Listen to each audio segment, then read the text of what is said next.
αφορμή βρέθηκε στην πόλη? Η αφορμή είναι σπουδαία γιατί είναι αρχικά φιλική, περισσότερο από επαγγελματική. Με την πόλη σας με συνδέει μια συνεργασία με τον κύριο Μόσιολο των 25 χρόνων, που ήταν πιστός πελάτης στην εταιρεία και είναι και αγαπητός και εμένα και της αδελφής μου, της Νότα. Από εκεί πέρα, με την περιπέτειά μου, είναι ένας από τους πολύ λίγους ανθρώπους που είχα συνεργαστεί μαζί, όπου ενδιαφέρθηκαν τόσο πολύ για μένα.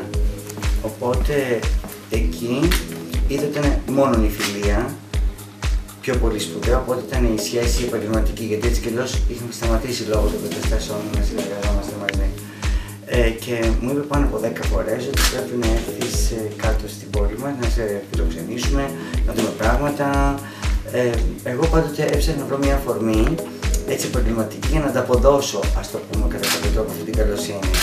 Και επειδή η οικογένεια Μόσιολο, που είναι μια εξαιρετική οικογένεια και διεθνής θα έλεγα, γιατί έχουν πολύ ανοιχτά μυαλά, από πάρα πολλά χρόνια έβλεπαν πολύ μπροστά και ακολούθησαν τον τρελό Λάκη Καβαλά που μέσα σε αυτό το πέρασμα των χρόνων υπήρξε και πάρα πολύ τρελός, χωρίς να το καταλαβαίνω, γιατί η μόδα με πήγαινε εκεί και αυτοί ακολουθούσαν. Με φασαρίες βέβαια, με φωνές και τέτοια, αλλά στο τέλος το αποτέλεσμα ήταν πάρα πολύ ωραίο.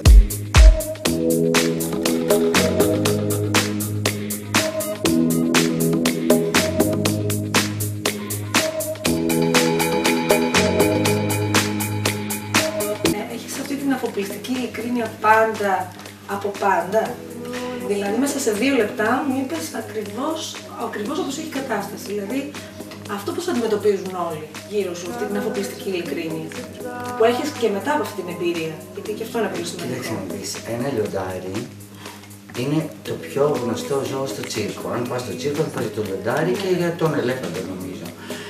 Λιοντάρι είμαι στο ζώδιο και είμαι και στο χαρακτήρα. Έτσι το λιοντάρι ξέρεις τον περισσότερο χρόνο ζει στο κλουβί.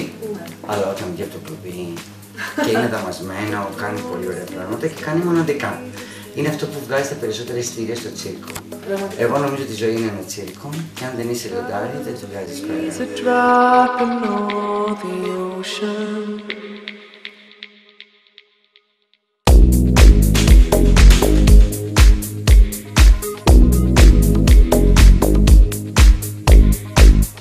Ήθελα να σε ρωτήσω κάτι. Τι σου έλειψε πιο πολύ αυτό το διάστημα που ήσουν σε αυτή την κατάσταση? Τι είναι αυτό που σου έλειψε? Σου έλειψαν οι φίλοι σου? Μου έλειψαν τα ψαλίδια, οι κλωστές. Το πάθος σου. Εγώ πήγα και σε μαγαζιά, πήγα και σε μπαρ και σε λαϊκά μέρη. Το βρήκα πάρα πολύ ανθρώπινο και είδα ότι οι άνθρωποι μετά από μισή ώρα, ειδικά χθες το βράδυ που πήγαμε σε ένα μαγαζί με μπουζούκια, ας πούμε, με λαϊκή μουσική, ο κόσμος μετά από μισή ώρα χόρευε και ήταν τόσο καταπληκτικό. Χόρευε γύρω-γύρω από το τραπέζι του, με την παρέα του. Ήταν για μένα πάρα πολύ ωραία. Έχει θετική ατμόσφαιρα δηλαδή. Ναι.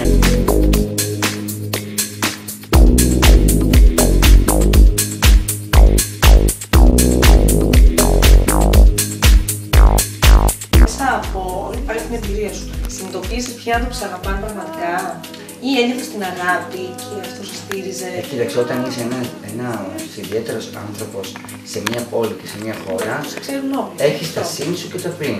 Ναι. Μπορεί κάποιοι άνθρωποι τώρα που δεν μου μιλάνε, ενώ υποτίθεται ήμασταν φίλοι, και εκείνοι να κοίταζαν την ώρα και τη στιγμή να απελευθερωθούν, όπως και εγώ το ίδιο. Ναι. Δηλαδή, ξέρεις, καμιά φορά καταπιέζει ακόμα και από την πολύ καλή φιλία. Λες, αμάν δεν αντέχω άλλο τόση φιλία, δεν μπορώ αυτό. Ναι.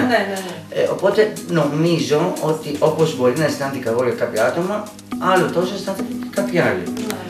Και τα ξεκαθαρίσματα γίνονται όταν έχεις τα ζόρια στη ζωή.